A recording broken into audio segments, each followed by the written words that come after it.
evening. Welcome to View TV News. I'm Megha in Hong Kong. Coming up tonight, Hong Kong records the highest number of COVID-19 cases with no known source of infections since mid-August. Testing is now mandatory for suspected cases, while the chief executive reveals some hotels may soon be designated quarantine only. Carrie Lam also says Beijing did not order the liberal studies revamp, calling it, quote, problematic since day one. To the top story then, Hong Kong today reported 84 confirmed cases, with 81 of them locally transmitted. What's worrying experts even more is that 27 of those came from unknown sources, which is the highest number since mid-August. One confirmed case is at Yanshai Hospital patient. She tested negative twice ahead of her admission to the internal medicine ward and then tested positive. Officials said her infection is mainly in the lower respiratory tract, which is more difficult to be spotted. But they stressed this is not common. The dance cluster has added 48 more confirmed cases, while officials revealed there are also some 80 preliminary positive cases.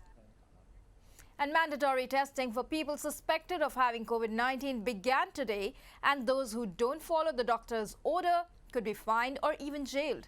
As the government tries to curb the spread of the virus, the chief executive has hinted at designating hotels and transportation for those arriving in Hong Kong.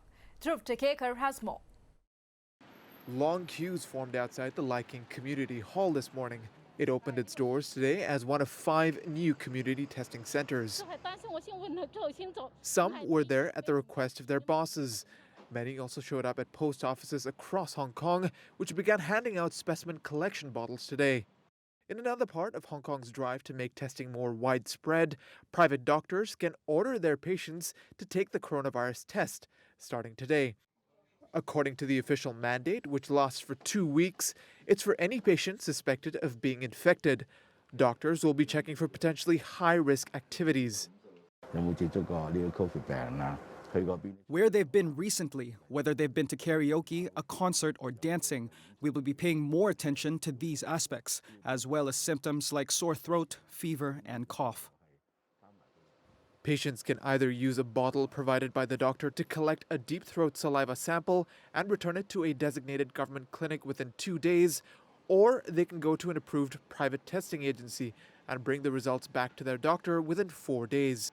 Failing to hand in the sample on time could land the patient a fine of $2,000. Those who then still don't get tested could be slapped with 6 months in prison and a fine of $25,000. On radio, Chief Executive Carrie Lam said officials could introduce harsher penalties to ensure people stick to antivirus measures, but only to a certain degree.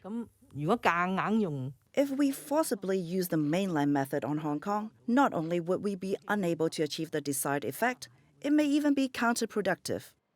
She also revealed plans to fix some loopholes within existing travel arrangements. Inbound arrivals may soon be required to use designated transport. They'll likely have to undergo quarantine at select hotels as well. Dhruv Tekekar, View TV News.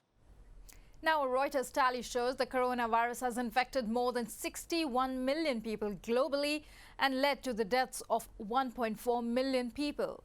Chinese state media have been pushing a narrative that the virus existed abroad before it hit Wuhan. They point to the presence of the coronavirus on imported frozen food packaging and scientific papers claiming it had been circulating in Europe last year.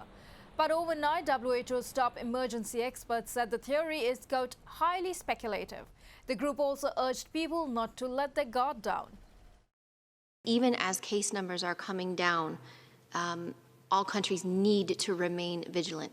You've heard us say this before, but we really need to emphasize this again. Do not let your guard down. It is good to see the measures taking effect and transmission going down, but it is not time to let up. In other news, the chief executive also defended the planned revamp of the liberal studies curriculum, saying it's been, quote, problematic from day one. She insisted Beijing didn't order the move, saying the fresh emphasis on the basic law and the country's development is something Hong Kong needs. Diane To reports. It's been a problem since day one. That's how Carrie Lam described the liberal studies subject during a radio show this morning.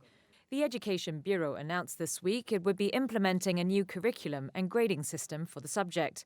That's received some backlash, but the chief executive is standing firm.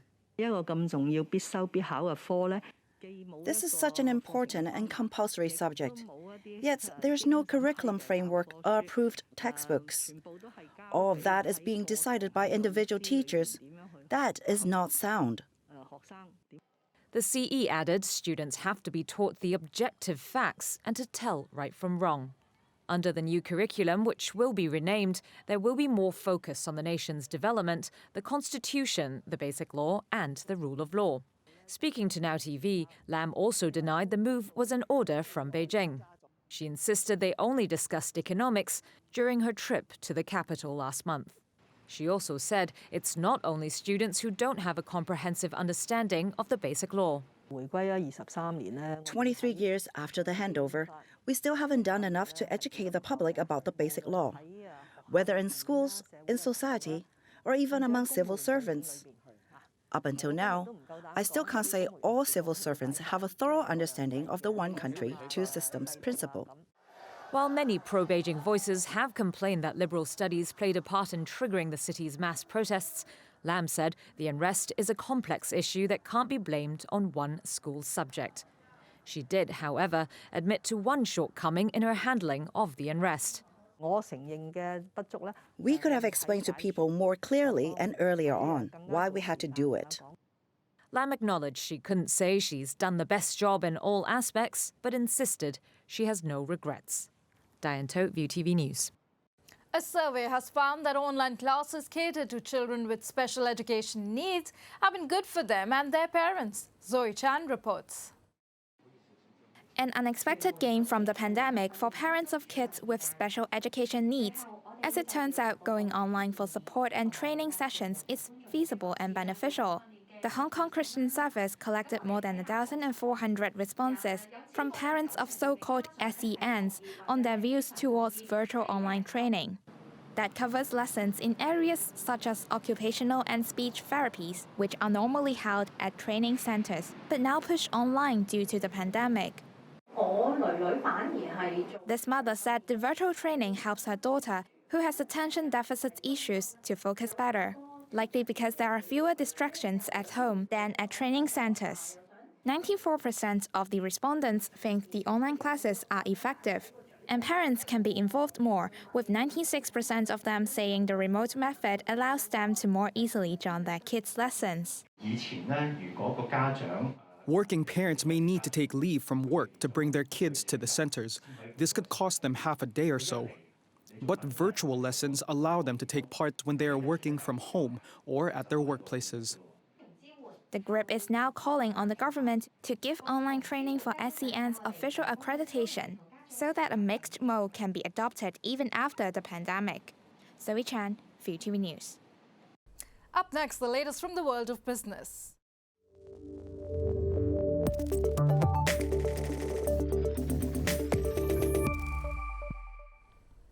Now, Baidu's move to sell a controlling stake in video streaming service iQIYI has hit a valuation wall, according to Reuters. Baidu owns a 56% stake valued around $9 billion in the company that's often called the Chinese Netflix. Now, tech giants Alibaba and Tencent, who are in separate talks with Baidu for the buy, have been quoted $20 billion for the purchase. Reuters reported that the talks have stalled with little hope of restarting. That's especially as both Alibaba and Tencent face increased scrutiny from mainland regulators.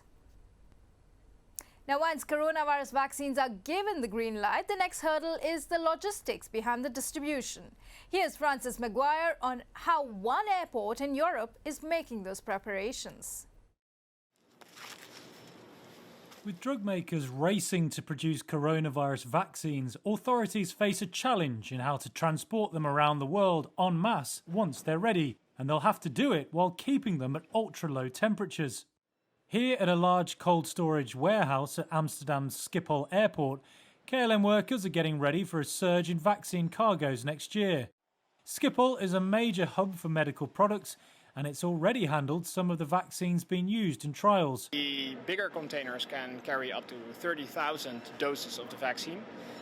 Well, we know that we're going to have to transport a lot of the vaccine, so we do expect a large increase there, but we have space, as you can see. Schiphol is the second biggest hub for pharmaceutical products in Europe.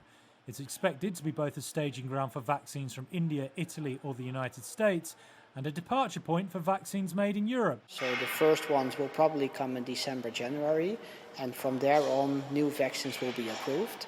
The additional capacity that is needed for that is something that we're planning for. So we do expect to be able to handle the additional volumes needed for vaccine transportation. No vaccine has yet been approved by US or European regulators, but the shot developed by Pfizer and BioNTech could be ready for rapid production and distribution as early as next month. The Pfizer vaccine will have to be transported at -80°C in small, cool boxes holding about 5,000 doses, which must be kept packed in dry ice until shortly before use. All right, we'll go to a break then, but still to come. Iran's president warns the country will take revenge at the proper time after accusing Israel of assassinating its top nuclear scientist.